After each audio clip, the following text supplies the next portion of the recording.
Alrighty, so in my investments practice, those that are trying to build assets with me, I tend to try to protect them like a mother hen as best as I can. Because as investors, we only have long or out. That's all we have. Are we long? Are we long the market, expecting the market to go up, or are we out, expecting the market to go down? Those are the only two things we have. So I have a client right now, a young 23-year-old who happens to be watching this video, who wants to open up a TFSA, and we'll get to that now because now we finally have the definitive sell-off that I've been looking for and waiting for that to happen. So now it makes sense to put some money to work because he's 23, he's a long investor for the rest of his life. And so we'll be able to get him some good bargains, not putting the money to work right now, but getting started on opening the account right now and putting the money at least into the money market account.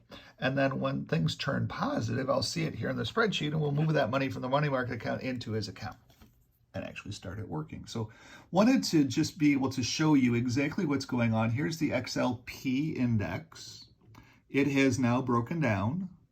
And because 0.8332, we can do the math to see what our expected drop in value is going to be. We're expecting the XLP to drop 2.52% to $74.39. We cannot buy anything in the XLP until $74.39. Here is the XLE energy. You can see it's still in rallying. We don't have to worry about anything. If there's any place that we can trade, it's in the XLE complex. Oil, gas, all that stuff's going to be soaring. We all know that. We're running out of it. There's no water on the globe. We know all of these things. These are all things that we know. If there's no water, how much is a barrel? The Chinese go through, I forget, it's like 50 billion barrels of water a day. Just the Chinese, just keeping them with water in their system. Think about that for a second. Food crisis is coming as well too. Buy bags of rice. It doesn't hurt to have a bag or two of rice because it can get very difficult. So here is the, what was this? This is the utilities. And you're seeing that utilities aren't breaking down as much. They are breaking down. We can look at the mathematical model. We're expecting a 1.322% drop in utilities down to $75.40 on the index. Utilities always hold up well because they're a storehouse of value for the future. People move to utilities. Utility costs in tough times soar, and there's built-in ability to be able to take care of that. Here is the XLK. What are we expecting the XLK to drop to? We're expecting the XLK to drop 4.1% to 140.12. 140.12. The XLK is currently 141.81. So it is possible that the tech sector may be getting closer to its bottom here on this sell-off. We'll have to wait and see, though, because as interest rates tick up, the technology sector gets crushed like a bug because they borrow a hell of a lot of money. This is the Xlb Material Sector. Now, California came out yesterday and said, hey, congratulations, 2035, every house that gets, or every car that gets sold in California must be electric. So there is this big push towards electrification, and Windsor stands to benefit because the battery plant, what nobody knows that it doesn't live in Windsor, is the battery plant is being built. They're doing the groundwork. They're spending the money. They're building the roads. They're building the infrastructure. They're building all of it.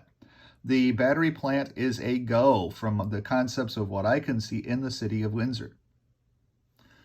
The city wouldn't be spending the money it's spending if it was not told that it was a go. So here is the XLB, which is the material sector. It broke down 0.8354 to 0.8327. It's still holding up pretty well. And we're only expecting a 3.24% drop in it to 78.03. It's currently trading 78.61. So it is possible that the materials sector may be getting closer to its bottom here after this market sell-off today. We'll find that out as the data sets go forward. Here is the XLY. This is consumer discretionary, things like air travel and Airbnbs and all kinds of stuff like that. Tesla cars and things like that. It's like, good luck with any of that stuff going forward. Who's going to spend $75,000 on a car that they don't have when they're out of work? So again, this sector is completely broken down. We've seen that all happen. And we are expecting a 4.23% drop to 157.45. You can see there's further for this one to drop, 157.45. XLC, as we know in the XLC, nobody's paying their payments on their cell phones. So we're expecting a 2.53% drop to $54.92. Still more to drop in the XLC. XLF banking sector. Banking sector has now fallen apart today. What are we expecting in the banking sector? A negative 3.73% drop to $33.23. Look for the banking sector index to be very close to that. The data set that I had the other day was about 3.32. So look for 33.23, right around that point before it gathers any strength or any moss to even think about moving up the hill. This is the Xlb healthcare sector. Again, it's breaking down.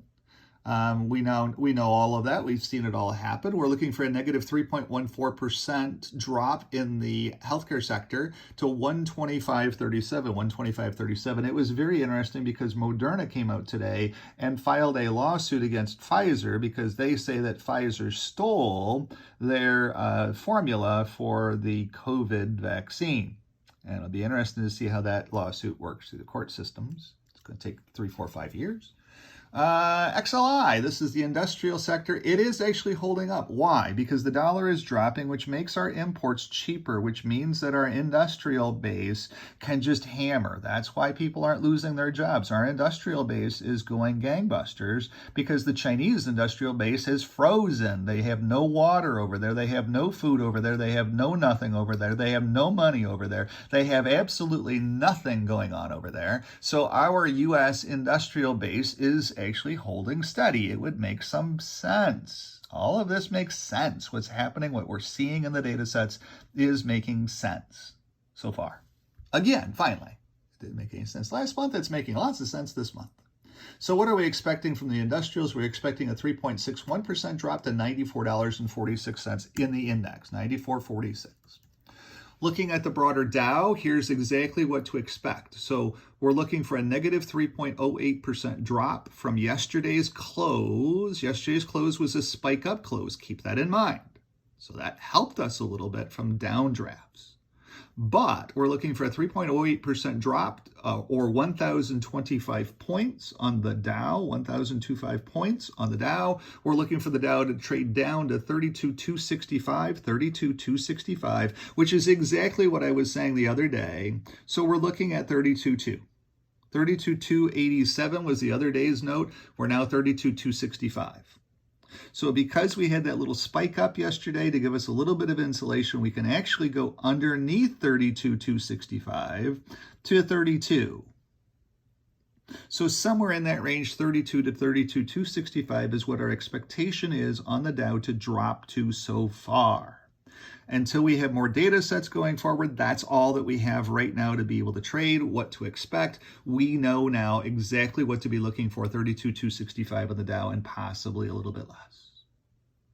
Thank you for tuning in. This has been the Midday Stock Update. We're looking for a drop in the Dow, 32,265. If you would like a financial advisor who helps you with this stuff, rather than just goes and tells you blah, blah, blah, blah, blah, blah, blah, then give me a jingle. I'll be more than happy to help you. 519-995-6145, 519-995-6145. I am licensed in Ontario. I can help you with your RSPs. I can help you with your TFSAs. I prefer to help you with your TFSAs, your tax-free retirement savings accounts. They are so important.